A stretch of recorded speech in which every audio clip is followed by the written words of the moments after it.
Ani bojo bimskwa ni bishkwageni dijnakas mangdo dem.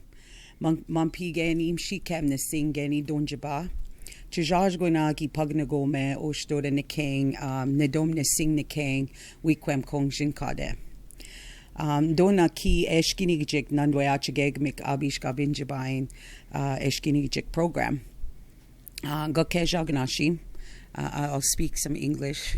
We sustamoyen, so you can understand me. My real name is Turning Leaf. I come from Turtle Island. Our ancestors were placed on reservations, and the reservation where my ancestors were placed is on Manitoulin Island, also known as Wikwemekong. I also work as the executive director for Eshkiniigjik Naandwechigegamig, which means a place for healing our youth, Aabiish Binjibaaying, where we come from. They named this organization that because they feel that they need to know where they come from in order to heal. It is of great pleasure and honor to be here to address the government. Many times, many generations, government has never consulted with Indigenous folks. Consulting meaning prior to any projects. It is really important to consult with us and not consult with us after the fact, where you want us to, address where we should put a motif, address the construction of when you're going to revitalize the area. We want to be a part of the construction plans. We want to be a part of the environmental assessment plans. We do not want to be looked at after the fact. Hence why we are at Piran Park. Anagbee Board and Youth Council have directed me to continue to protect the land area there, where it's Fergie Brown Park, Eglinton Flats, and of course our land parcel that we received about a couple of years ago. This land parcel that we do use is for ceremonies, where it could be naming ceremonies, fasting, a place where, living off the land for our people. It's kind of like a bush, a home away from home.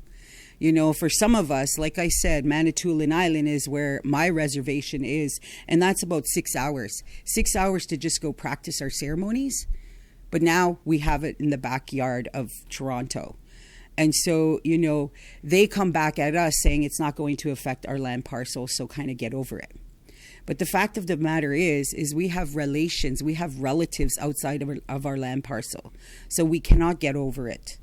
We have our relatives, the plants, the animals, the trees, the river, the waters. There's so many things that are there that affects our land parcel. So again, this is why we're doing what we're doing at Piran Park, is to protect the lands. And we are in ceremony, and by rights we have not just by rights, by your government law, the right to exercise ceremony. And that's exactly what we're doing in that location. And we will be expanding until there's an agreement for us to do our own land environmental assessment. We understand how environmental assessments are done within corporate structures. They take a radius and then they multiply it. They do not actually walk through the land to see what you are going to be damaging. So this is one of the reasons why we want to have our own environmental assessment. And also there is a court land claim that's in place right now with the First Nations. And Metrolinx needs to consider that also. And I know Metrolinx and Ford work together. So it's time that they come and sit with us as future generations. So this is basically what we're doing there. And, I think if you did your due diligence to consult, you wouldn't have our organization and our coalition, Stop the Trains, Mount Dennis, and the Guardian program. And so this is my message to you, and I hope you hear us. And Kiana has a message. Ani Bojo. My name is Kiana. I'm a future leader with Anagbee and for our community. We're going to continue to ask for consultation. Come sit at the table with us so that we're able, as youth and, our future generations, to continue to access our ceremonies. Miigwech. Thank you so much, Cynthia and Kiana. Hello, everyone. My name is Karen Littlewood, President of the Ontario Secondary School Teachers Federation, and I am honored to be standing here today alongside allies in the fight against the Ford government's anti-democratic, anti-worker, and anti-environment attacks. Since 2018, the Ford government has been purposely underfunding Ontario's critical public services. I'm beyond proud to represent the more than 60,000 education workers and teachers who make up OSSTF FEESO. These are the dedicated professionals that keep Ontario schools open, make them safe and clean, and deliver quality public education to millions of students every day in this province. And their rights, like other public sector workers, are under attack and have been for 4 years. These attacks have come in many forms. From Bill 124, which unfairly and unconstitutionally capped public sector worker wages to 1% annual increases, to increasing the profit motive in our public schools, our members and the students they serve have had enough. And we can all see the harmful effects of Ford's policies. This includes the staffing shortages that were exacerbated by Bill 124 in healthcare and also in education. And these staffing shortages are having a direct impact on Ontario students. We've all heard the heartbreaking stories about parents sitting outside their child's school all day, unable to work, so that they can be available to help their child use the washroom at school because the school board is short-staffed. This should not be happening in Ontario, full stop. It's unacceptable and it cannot be normalized. As I did late last year, I am again calling on the Premier and his government to work with us, not against us. This means ending their appeal of the court decision that Bill 124 is unconstitutional and to commit to fully funding public education and investing in other vital public services. Investing in Ontario's public services is one of the smartest investments we can make and the best way to set up the whole province for success in the future. Stop shortchanging students, parents, and citizens in Ontario. Invest in tomorrow. And I will now pass it over to Kim. Good morning. My name is Kim Bradshaw, and I'm speaking to you today as a representative of the Greenbelt Guardians. We're a new group that's come together from many different organizations to protect our land in Ontario. Affordable, sustainable housing for all and save the Greenbelt? Of course we can. That is the Greenbelt Guardians' response to the propaganda on housing development in the Greenbelt that the government is using to sell its More Homes Built Faster Act, or as we like to refer to it, the progressive conservative pro-sprawl agenda. We're not buying it. We know that affordable housing and green spaces go hand in hand. Affordable, sustainable housing is built in established areas where access to services and amenities are readily available, not in the middle of a green field. At Stop Sprawl Halton, we advocated for a housing plan that would save over 5,000 acres of threatened farmland. The plan was crafted with science and environment in mind, and it served the community that fostered it and passed it through local democracy. And yet, a short time later, all the careful planning to build plentiful housing without destroying the Greenbelt and the farms was overridden by Stephen Clark. He and his provincial Conservative government added over 8,000 acres of prime farmland to Halton's growth plan, 3,000 more acres than we originally worked to save, and all of it entirely unnecessary to provide the required housing. And now even more land is being put on the developer's table. In addition to the 57,000 plus acres of land added to the GTHA municipalities for development, and the 7,400 acres taken from the Greenbelt, Doug Ford has plans for highways and trains through precious forests and parks, through Ontario wetlands, conservation areas, and waterways, all of which will bring even more development along their routes. We are calling on governments to stop the unnecessary sprawl, to subsidize the building of sustainable, affordable, mid-rise communities on the 88,000 acres of available land within the pre-existing urban boundaries. There is certainly no need to encroach on the largest planned green space in the world. A promise to the future and Ontario Central Park, the Greenbelt. We're calling for a repeal of all legislation, including Bills 23 and 39, that benefit developers and corporations at the expense of municipalities, low-income tenants, renters, and the taxpayers, and limit the protective powers of our conservation authorities. We call for investments in much-needed services, affordable, accessible housing and transit, community programs and services, and climate change mitigation. Finally, and most importantly of all, we are calling for all governments to respectfully consult, listen, and hear Indigenous people, instead of consulting with developers and construction families currently at the table, especially as treaty agreements and Indigenous rights are being ignored. Greenbelt Guardians, together with many other groups, is organizing a multifaceted resistance to the progressive conservatives at every level of civil society.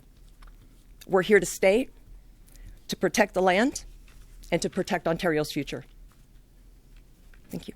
Fred.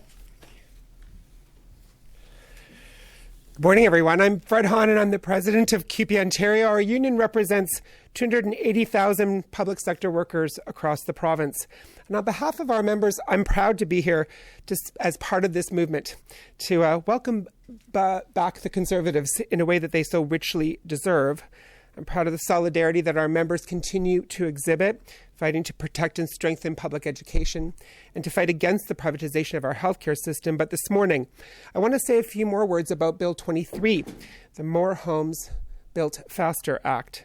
There have been some wildly misleading names on some pretty odious bills from the four Conservatives, but this one ranks right up there. Its title is meant to disguise what it will do to the people of Ontario. There are many ways this legislation harms our collective future, and we've heard about some of them already.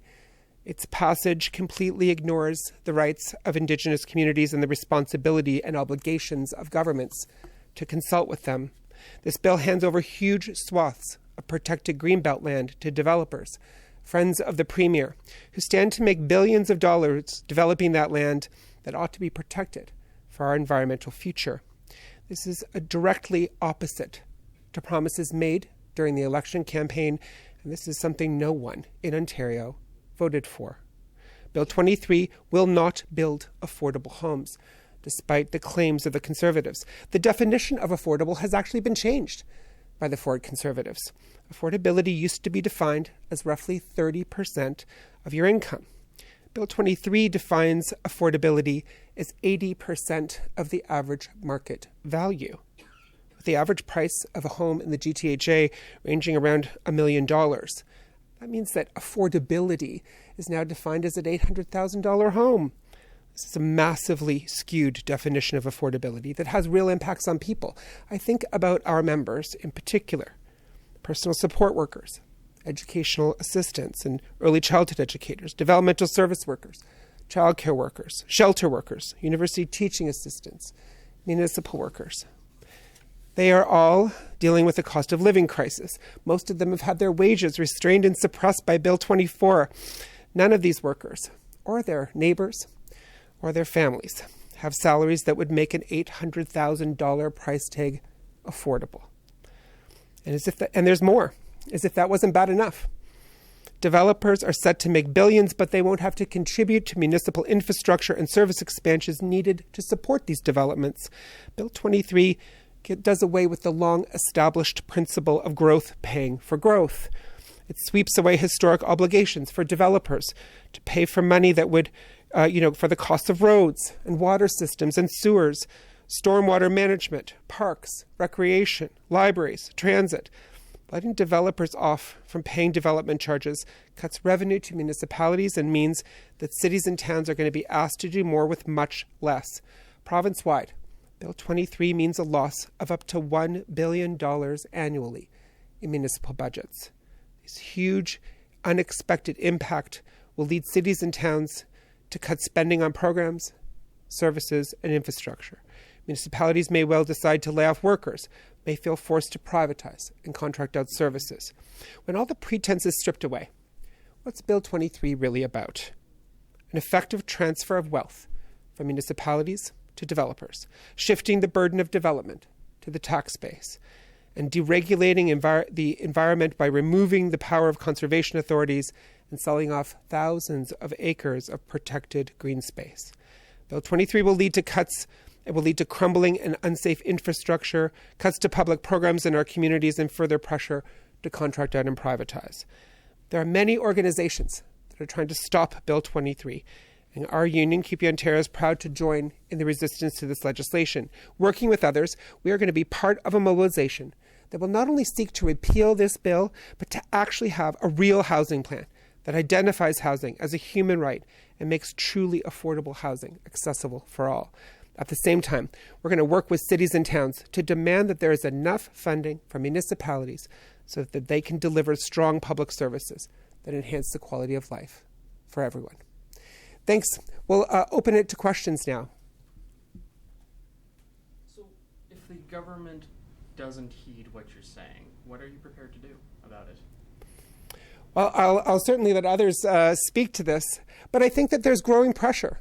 The Greenbelt Defenders is only one example of a number of organizations that are working in areas where the Conservatives have traditionally had a great deal of support, and their numbers are growing. It's because the people of Ontario understand this is the wrong direction for our province. It's because those same people who may have voted for the Conservatives believed the Premier when he said he would not open the Greenbelt. He made that promise. He lied to the people of Ontario. People don't take being lied to well. It's why we're seeing this growing resistance and why our union's so proud to be a part of it. But concretely, though, what can you realistically do? I mean, the last press conference, there was a general strike was floated. If the government decides to ignore you all, which seems likely, what do you plan to do about it concretely to force them to back down? We saw last year that there was almost a general strike and a protest, almost an illegal strike. Like, what are you actually planning to do if the government refuses to hear what you're saying? We believe that what last fall demonstrated is that when the Conservatives understand that the policies that they're putting forward are so odiously seen by the people of Ontario, they will change course. And our goal is to work with others across a broad spectrum to mobilize and build pressure and support to have them change their ways and to have them understand very clearly that organizing will only grow. That pressure and that mobilization will only grow against all of their MPPs, every last backbencher, until they change their ways and until we get to an election where the people of Ontario actually get a chance to vote for a government that will work in their interests. For us at Pier and Park, through the coalition, we are actually exercising our rights to protect the land and ceremony. So until we understand how many trees will be cut down, we will be in ceremony until then. So for an example, if they're deciding to cut down 10,000 trees, we will be doing 4 days per tree in honor of their life. So we would be there for 4,000 days. So we are going to be continuing to exercise our rights to protect the land in that way. So the Ford government and Metrolinx will need to wait until we're done and until they tell us exactly how many trees they'll be cutting down. Miigwech. Greenbelt Guardians has admired what our brethren have been doing at Perrin Road. And we believe that that model can be replicated in the areas that need the most protection. And we are consulting ahead of making any changes with our Indigenous brethren to see if there are other ways that we can put pressure on the Ontario government. So I stand with Fred and with Cynthia when they say that we will continue to bring pressure in every way we can and grow our numbers, because more and more people are realizing how critical this time is, and that allowing us to take this direction into the future will not be survivable. And I'll just briefly add that, you need to have the awareness that this is an issue. This weekend on Saturday, starting at 11 o'clock here at Queen's Park, there will be a rally and a gathering, family-friendly. We need to make sure that people know what's going on and the problems that it poses. Challenge that we're finding right now, though, as more things are publicized about what's happening, say, with the Greenbelt and developers, is you get a different story, like the one that came out of City Hall not too long ago that totally took away any of the attention, and people forget quickly. So it's our job, for me, as the president of an education union, we say all the time that schools are the hubs of our communities. We have to be part of communities, and we have to be reaching out to communities, to the Indigenous peoples, to community groups, to make sure that we are working together and that we are increasing that pressure. What that, in the end, what it looks like depends on those who are involved and informed and where we go with that. But right now, we've got to make sure that people know that this is what's happening and that there are steps being taken, like cutting down trees, that you just can't bring back. Can you just clarify if the demonstration that's happening outside today, is that's connected to you as well? Or is that a different? Sure, I can speak to that. Yeah. Greenbelt Promise is an aligned movement. There are so many movements happening that we are all basically generating a lot of activity, and we're all working and practicing together. So, for example, Greenbelt Promise wanted to have an event today at Queen's Park. So we chose to have another event on the 25th, and we're hoping we're going to leapfrog each other and be creating events across the province on a regular basis, week after week after week after week. We are not going away. So we are not specifically with Greenbelt Promise, but we are well aligned and in collaboration.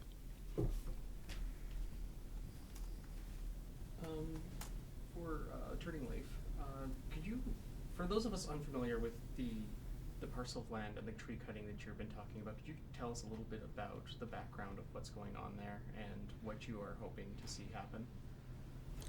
As I mentioned earlier, there are three things that we had asked Metrolinx and the government is to pause on construction, allow us to do our own environmental assessment of the area, and then also to consider the current court claim that's in with the province from a First Nations. So, and the reason why the Youth Council and Board have taken a vested interest in it is that because of the land parcel that is north of the Eglinton Bridge and Humber River.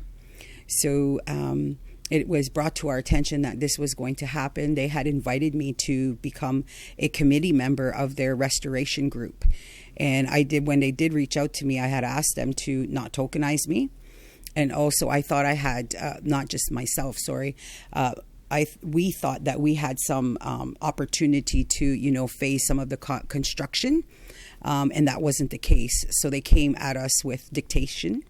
And so in their comparison notes, when you're comparing the less best environmental impact to an Indigenous woman who has a natural law to, protect the lands, and it says right there that this is the less best environmental impact, then of course we're going to stand to that. And then from there they contradict themselves, saying that, oh no, it's not that part, it's elevated. So then it's going to be elevated not at parallel to the current Eglinton Bridge. It's going to be higher. So again, when we're thinking of like fasting, right now the area is nice, kind of somber. without hardly any noise or things like that. But when you have this whole LRT going 24/7, then it's going to affect everything that we're doing there, and not just there, but the animals, and then our community, our neighborhoods. The underprivileged, don't have the opportunity to go to all these places where it costs $100 to get in. So we take our children to the parks. And I just want to ask too, how is the government in the western part of the construction near the Ford elite group in Etobicoke, they were proposing to go above ground, and they ended up going underground because the Ford elite group said no. And then they find $2.something billion to go underground. And so all of a sudden they come to the less privileged community, and they're not swaying. And so I don't understand how that happens over there. Well, I guess it's politics, So it's like, so what does the government say to that when here we are trying to, to protect the lands here? And at the end of it, like, we still want to do the Indigenous environmental assessment, and it could tell us not to go underground. It could tell us to go above ground. We don't know what it's going to tell us until you allow us to do it for ourselves. And then if it shows what we need to do, then we need to be a part of the construction process. It's like, if you're going to go here and cut down hundreds of trees and the vegetation and so forth, it costs $100,000 over here, then maybe we should go over here where it's going to cost $50,000, where you're going to cut down thousands of trees. So you're saving money. And so, so that's basically why we're invested in the whole process and protecting the lands. And just keep in mind that we can't be everywhere. And again, with the allyship and all these movements, the Greenbelt, and so also being recognized as an ally from one of the First Nations that does business with Toronto. We're here, and we're hoping that our voices are heard for consultation and the untouching of the Greenbelt space. The government has put Martin Falls and Wabaquay First Nations near the Ring of Fire development in charge of an environmental assessment for that project. But not everybody in that area is in support of that project. We have Eshkiniigjik First Nation, who is very opposed and sort of sees that whole process as sort of a divide and conquer sort of approach. Do you think the fact that the government has agreed to have First Nations do any kind of environmental assessment, is that a good sign for what you're looking for, or is what Chief Wayne Muniz has been saying, that it's really just about dividing First Nations? Do you want to answer that? Okay. So it's hard to play the game of politics, and that's unfortunate, and it does kind of provide division. And again, that's politics, right? So I've always talked about matriarchal processes as women and children. So it's very interesting how government is consulting with our First Nations. And then I just read an article too against another organization which is led by Indigenous folks, and then you have our other Indigenous folks, and then they're clashing. But that again is I'm going to take it back to the grassroots section about truth and reconciliation. When we talk about truth and reconciliation, we talk about it a lot amongst our allies, but we don't talk enough about it in our own communities, where you all need to give us time to do some truth and reconciliation amongst our families, amongst our community. And so a lot of that is rerouting our people, even those ones that are in negotiation. Some of those individuals that are in negotiations or in process in politics and so forth, they need some time to be rooted to spirit, to understand the importance of our natural law as protectors of these lands.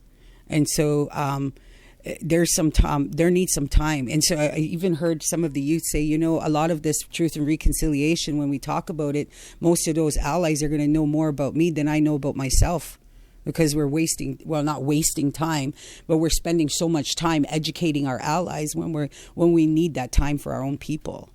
So I think that's really important too as a process. But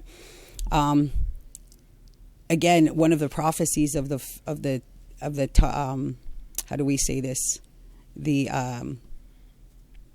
tongues, where you have to walk lightly, because in the prophecy it says they speak one way and then they speak another way. And so just to be cognizant about that when I'm voicing out to my my chiefs and my councils out there is always remember that sometimes politicians and political processes can't be trusted. Miigwech. I'd like to add to that, if that's okay. Thanks, Cynthia. So one of the conversations we're having with our allies as well is that it's the settlers' responsibility to ensure that the Truth and Reconciliation calls to action are heeded by our colonial governments. It's our responsibility as colonists to hold them up to their treaties and their laws to abide by their promises.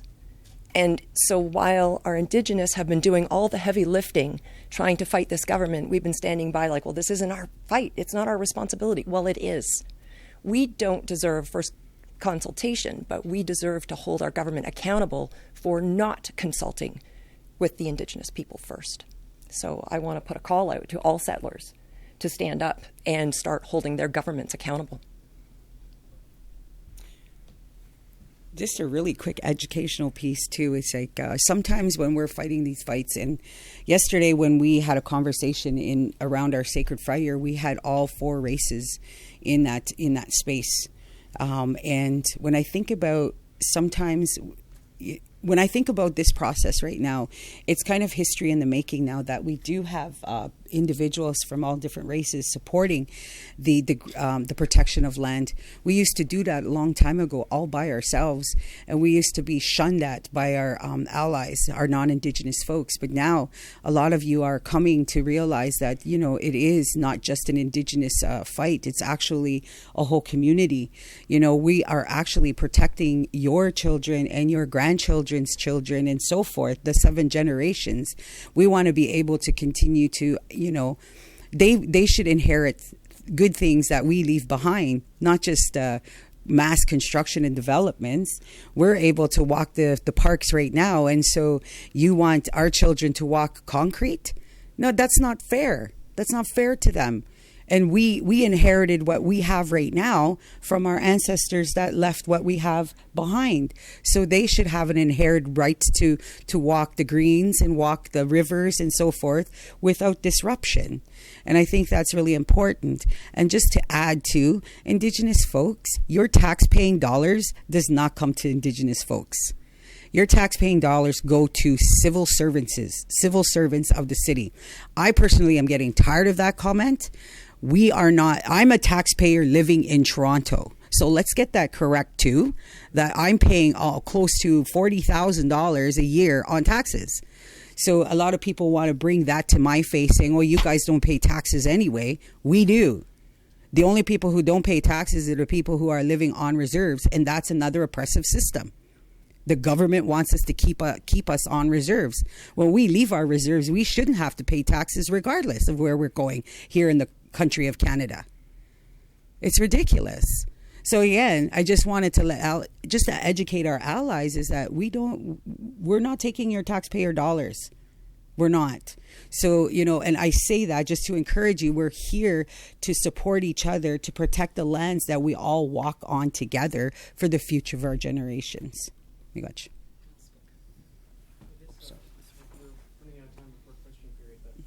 I guess my last question is, it's sort of come an interesting circle that it seems like Indigenous communities and groups are can't be dismissed quite so easily by government as, say, unions or civil groups, civil society groups. It seems like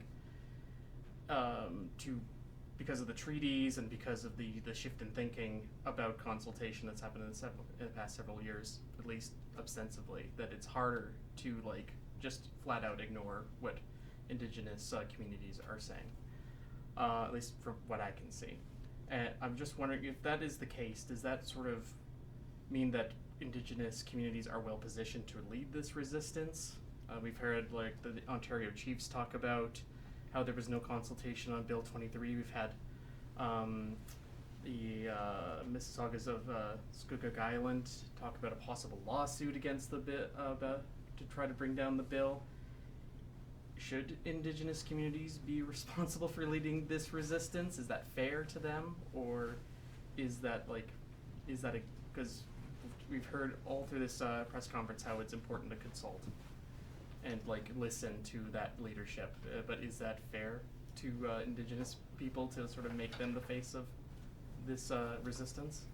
Absolutely. Yeah. We have a natural law, like I said, historically, that we are land protectors. We are land stewards. And that is one of our roles within the place that we call North America. And I'm just going to share a quick story.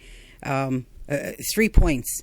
When we first got our land from the city, we were presented with, well, what if there's a flood here in your ceremony area? And I was like, so you think we're just going to stay knee high in water and continue our ceremony? No.